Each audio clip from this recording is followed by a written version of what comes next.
تو جب یہ معلوم ہو گیا کہ امام وہ ہونا چاہیے کہ جو سب سے بہتر بھی ہو اور افضل بھی ہو، تو پھر جھگڑے کی کیا ضرورت ہے، فساد پھیلانے کی کیا ضرورت ہے، تفرقے کی کیا ضرورت ہے؟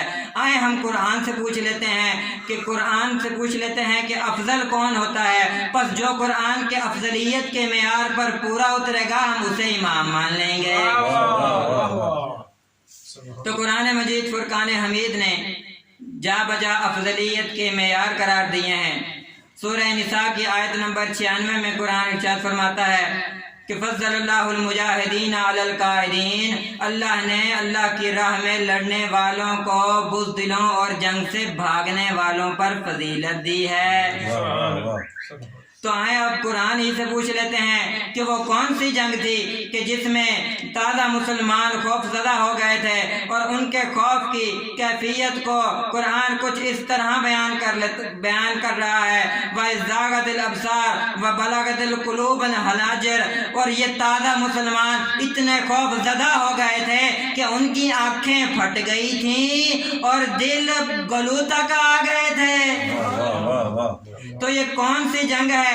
آئیں تاریخ سے پوچھتے ہیں۔ تاریخ بتاتی ہے کہ جنگ احزاب، کہ جس کو آپ جنگ خندق کے نام سے بھی جانتے ہیں، مسلمانوں کے خلاف کفار مشرکین اور کفار مکہ اتنی تیاری کر کے آ گئے تھے، اتنی ان کی تعداد تھی کہ تازہ مسلمان ان کی تعداد سے خوف زدہ ہو گئے تھے۔ لیکن جب وہ آئے ہیں نا حملہ کرنے، تو آ کر دیکھا ہے کہ آگے تو خندق ہے، وہ شہر میں تو داخل نہ ہو سکے۔ ان کا ایک بہت بڑا پہلوان عمر ابن عبدود تھا، وہ خندق کو دیکھتا جا رہا ہے۔ ایک جگہ خندق تھوڑی سی تنگ تھی، وہ اپنے گھوڑے کو دوڑاتا ہوا خندق کو جب کراس کر گیا تو وہ اتنا بڑا پہلوان تھا کہ 1000 بندے سے اکیلا لڑتا تھا۔ جب وہ خندق کراس کر گیا نا، تو بار بار مبارز طلب کرنے پر بھی مسلمانوں میں سے کوئی نہ آیا۔ تو جو ہے جب بار بار مبارز طلب کرنے سے مسلمانوں سے کوئی نہ آیا، تو اپنا نیزہ پیغمبر کے خیمے میں مار کر کہتا ہے، او محمد، کوئی مرد ہے تو میدان میں بھیج، کوئی مرد ہے تو میدان میں بھیج۔ یہی وہ لمحہ تھا کہ خلق عظیم کے مالک پیغمبر کی زبان سے نکلا، من لہذا القلب، ہے کوئی جو اس کتے کی زبان کو بند کر سکے؟ ہے کوئی جو اس کتے کی زبان کو بند کر سکے؟ تو تاریخ کہتی ہے کہ مسلمان ایسے خاموش ہو گئے کہ جیسے آپ خاموش بیٹھے ہیں۔ تو مسلمان ایسے خاموش ہو گئے کہ جیسے ان کے سروں پہ پرندے بیٹھ گئے ہوں۔ تو یہاں پر آپ کے میرے مولا شیر خدا نے اٹھ کر کہا تھا، انا لہو یا رسول اللہ، کہ میں جاتا ہوں اس کے مقابلے میں یا رسول اللہ۔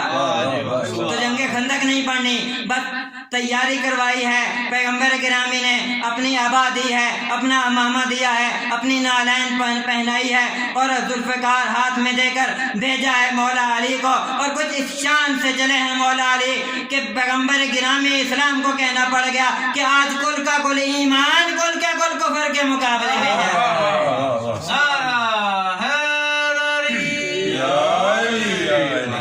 آج کل کا کل ایمان کل کے کل کفر کے مقابلے میں جا رہا ہے۔